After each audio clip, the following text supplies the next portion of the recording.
In this last example with k of x, I included some writing, and I'm going to just go through this with and sort of point out places where I think the writing could be increased, but this gives you a beginning sense of what we call completely analyzing a function.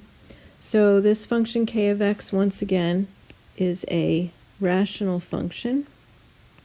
So with rational functions, we're on the lookout for vertical and horizontal asymptotes in addition to figuring out roots.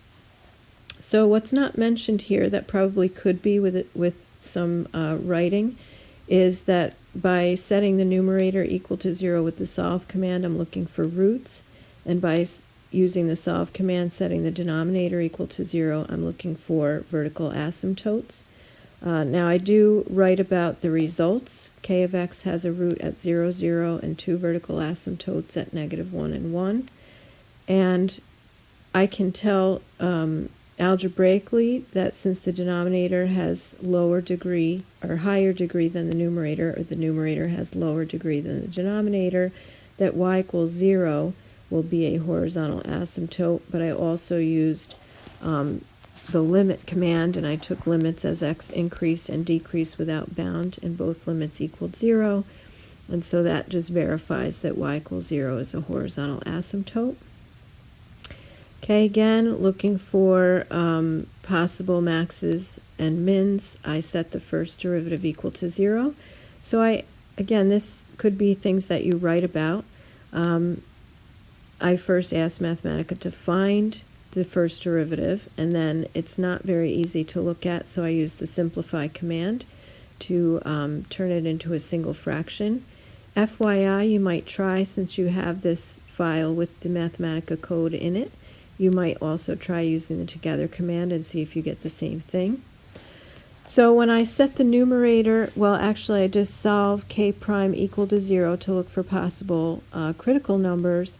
Notice that the answers are imaginary, and again, this could be things that you could write about, but if you notice the numerator set equal to 0 is where this fraction k prime will equal 0, and that would essentially be solving x squared equals -1, and since a real number cannot be squared to equal a negative, that's why our results are only imaginary here. I also set the denominator equal to 0 to find where the derivative might be undefined, and I get two solutions, x equal plus and minus 1. So the writing here, no critical numbers for k, because k prime does not equal 0 at all, so critical numbers could be where the first derivative is 0 or where it's undefined. K prime does have places where it's undefined, but those places are not in the domain of k. So reminder to you, in order to be a critical number, the values have to be in the domain of k, and these are not. So again, I mentioned this in a previous video. We might call these values key points of k instead of critical numbers or critical points. And we should look into those because the function might change its behavior on either side of those key points. This time I've made a table to look at the signs, SIGN, of k prime on either side of this key points. And I notice that k prime is negative to the left and right of the key points. And so k prime is decreasing over its entire domain. Where k prime is negative, k is decreasing. Next, I look at k double prime to look for possible inflection points. And again, the second derivative in two fractions is not as easy to understand, so I use the simplify command, and I encourage you to also try the together command and see if it gives you the same thing. I set the numerator of k double prime equal to 0. I get two imaginary results, but I also get the real x equals 0. Also, just a reminder, you could put in here comma reals. I didn't do it this time, but I've showed you that in other code. And then you should only get the x equals 0 result, so you might try that for yourself and see how it works. Then I also set the denominator of k double prime equal to 0, and I get, again, two solutions, x equal plus and minus 1. So I've explained in writing underneath here, k has a possible inflection point at x equals 0, where the second derivative equals 0, and we have key points at x equal plus or minus 1, where we should really check the sign of k double prime on either side of those, because k might change its concavity. We can't call them inflection points because they're not in the domain of k, but still there might be changes of concavity.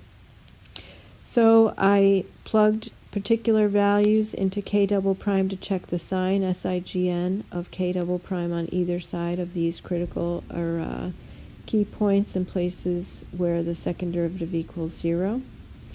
And what I see is k double prime changing sign. So we have an inflection point at x equals 0. Now again, you could put x equal 0 as well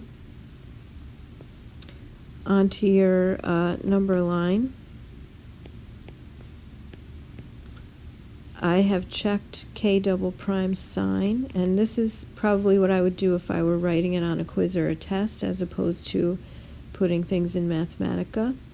But I checked a point to the left of -1. I checked x equal -2, and I got a negative k double prime value. I checked a value in between -1 and 0. I checked x equal -0.5, and k double prime then was positive. I checked a value in between 0 and 1. I checked x equal positive 0.5, and I got a negative k double prime value. And then I checked an x value to the right of 1. I checked x equal -2, and k double prime was positive. So that tells me that k goes from concave down to concave up to concave down to concave up. However, the only inflection point is at x equals 0. Why do I not have inflection points at x equal plus and minus 1? That is because k is not defined at x equal plus and minus 1, so I cannot have, whoops, this is a concave down. I think I said it right, but I wrote it wrong. So even though k changes concavity on either side of x equal -1, there's no inflection point at x equal -1 because the function's not defined there. Likewise for x equal +1. And I just noticed a typo. This should be a capital I in. So k does change concavity on either side of the vertical asymptotes, but we can't say it's got inflection points because those x values are not in the domain of k.